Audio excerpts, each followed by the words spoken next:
Nama saya Chris dari Yamaha Indonesia. Yang sebenarnya bukan komplain ya, hanya menanyakan mengenai UMP, Pak. Kebetulan saya di ARD. Kami punya karyawan 11.000 lebih dengan 2 pabrik juga di Kerawang. Di pertamanya kami sudah hitung dengan kenaikan sekitar sekian puluh ribu. Tiba-tiba kami kaget nih dengan kondisi yang kemarin. Ya, sekali lagi Yamaha bukan komplain ya Pak ya. Karena Yamaha dari dulu kenaikan UMP berapapun pasti dibayar.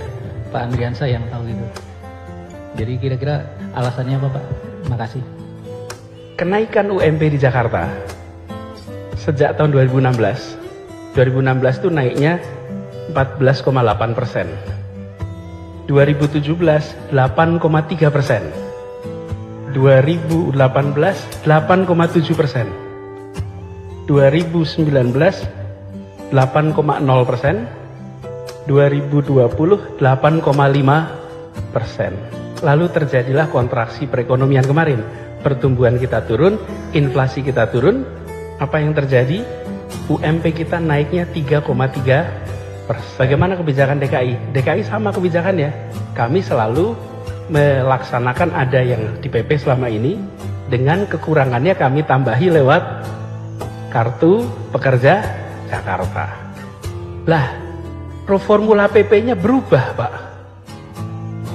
Yang rata-rata kenaikan UMP itu 8,6% selama ini.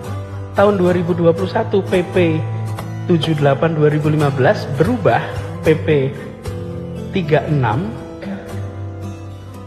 Yang tahun lalu saja kondisinya kita berat 3,3%, dengan formula baru keluarnya 0,8%, di bawah 1%.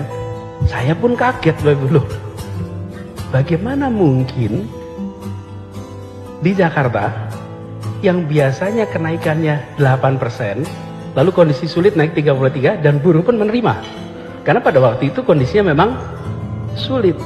3,3. Hari ini kondisinya lebih baik, perekonomiannya, pertumbuhan meningkat, justru UMP-nya malah turun dari rata-rata 8% menjadi 0,8.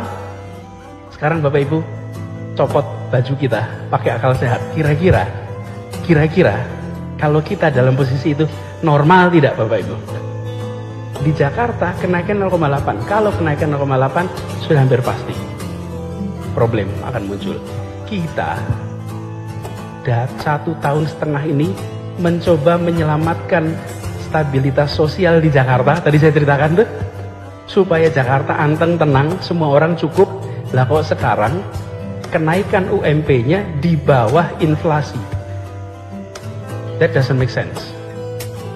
Jadi kami sampaikan, ini problemnya adalah formula baru telah mengganggu stabilitas yang ada di Jakarta. Nah sekarang kondisi sudah membaik nih. Dalam kondisi sudah membaik, Pak, rumus yang biasa kita pakai, kami terkaget-kaget. Loh, rata-ratanya Bapak Ibu juga sudah terbiasa kenaikan 8% selama bertahun-tahun, kok tahu-tahu jadi 0,8. Jadi kalau Yamaha dicek, catatan Yamaha itu 8% Pak, kira-kira. Lah kok sekarang mau 0,8 gitu Pak. Bayangkan? Nah, jadi problemnya Bapak Ibu sekalian, menurut saya ini rumus formulanya. Apa yang dilakukan? Kita putuskan pada saat itu, jalankan ini karena harus ada ketetapan per tanggal 21 November. Itu aturannya begitu. Bila kami tidak menetapkan, maka kami akan dapat sanksi. Tanggal 22 saya langsung kirim surat kepada Menteri Tenaga Kerja. Saya sampaikan ini tidak masuk pada prinsip keadilan, dan kalau kita lihat proyeksi perekonomian ini nggak nyambung. Jadi Pak, 21 kita keluarkan, 22 kami kirim surat. Tidak ada balasan terus. Di pemerintahan itu kalau berkirim surat, kalau 2 minggu tidak ada balasan, itu artinya disetujui Bapak Ibu. Bapak Ibu tahu prinsip administrasi itu. Ditunggu 15 hari tidak ada jawaban.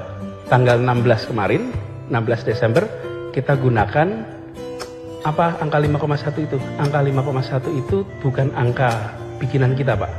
kita menggunakan rumus yang biasa digunakan selama ini. Jadi ketemunya kali 5,1. 3,6 proyeksi pertumbuhan dengan 1,5 itu inflasinya. Jadilah angka 5,1. Jadi 5,1 itu jika kita menggunakan rumus yang ada di tahun-tahun sebelumnya. Apakah punya dasar hukum? Ada. Dasar hukumnya DKI Jakarta memiliki kekhususan diatur dalam Undang-Undang Nomor 29 Tahun 2007 yang memberikan kewenangan pada Pemprov DKI untuk mengatur bidang perindustrian, perdagangan, perekonomian. Jadi kita punya dasar hukumnya untuk melakukan itu. Tapi dasar moralnya yang tadi saya ceritakan, Pak. Dasar moralnya itu, nah, kami ingin Bapak Ibu sekalian, demand ini juga bergerak. Tapi itu penjelasan ekonomi, Pak Ibu. Penjelasan ekonominya adalah kita ingin kick in juga supaya demand bergerak. Ada studinya yang dilakukan oleh Bappenas. Studi Bappenas menunjukkan bahwa untuk bisa menggerakkan demand lebih tinggi, maka UMP idealnya naik 5%. Jadi, kalau boleh saya sampaikan, secara koridor hukum kita gunakan aturan hukumnya. Lalu runtutan sejarahnya, kenapa kok munculnya bentuknya revisi? Karena di awal kami terus terang terkejut, Pak.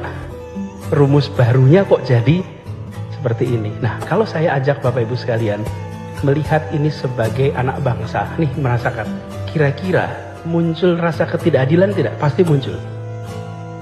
Saya itu sering merasa, sudahlah kita ini jangan sering-sering pakai divisi, dividing, Pak. Pengusaha, buruh, kita ini dulunya sama kok. Dan kita di ruangan dia dulunya buruh kok. Gitu. Dulunya juga mulainya dari bawah kok. Gitu. Cuman kita ini kalau udah sampai atas suka lupa di bawah, Pak. Gitu. Betul itu. Dan saya pun sering alami, Pak. Coba kalau Pak foto-foto, ini pengalaman pribadi, Pak. Foto-foto tuh, ayo Pak ikut foto-foto. Itu setelah selesai foto, nanti nggak lama ada yang bilang, udah Pak ini capek, Pak ini capek. Yang bilang capek siapa? Yang udah foto, Pak. Iya, yang belum foto nggak ada yang bilang udah capek. Ini gimana? Ini panjenengan sudah bisa foto, langsung bilang, udah, capek gitu, lo gimana gitu. Ini kan kita itu begitu. Dulu kita hidup sulit, kita jalani. Begitu kita udah naik, lupa sama yang di belakang. Nah, kami di Jakarta ingin yang besar tambah besar, tapi yang kecil tolong tambah besar juga. Jangan yang kecil tetap kecil, yang besar tambah besar. Membesarkan yang kecil tanpa mengecilkan yang besar. Yang besar tambah besar, tapi yang kecil juga boleh ikut besar. Gitu kira-kiranya. Nah, ini Bapak Ibu sekalian, sebabnya kita ambil policy itu, dan kami berharap yuk bebannya dipegang sama-sama. Nah, sekarang kami minta Bapak Ibu sekalian, yuk kita bangkitnya sama-sama. Jangan bangkit sendiri-sendiri. Bangkit sama-sama, ya pekerjanya bangkit, ya pengusahanya bangkit, ya ekonominya bergerak. Dan itu yang kita inginkan untuk Jakarta kita. Dan Bapak Ibu, kita makan malam di sebuah gedung yang lokasinya hanya 1,1 km dari gedung namanya Gedung Pancasila, Bapak Ibu. Gedung Pancasila itu apa? Gedung tempat disepakatinya pendirian Republik ini, Bapak Ibu. Dan tidak ada kalimat lain yang menjadi alasan kenapa Republik ini didirikan kecuali untuk kalimatnya satu, menghadirkan keadilan sosial bagi seluruh rakyat Indonesia. That's the only purpose.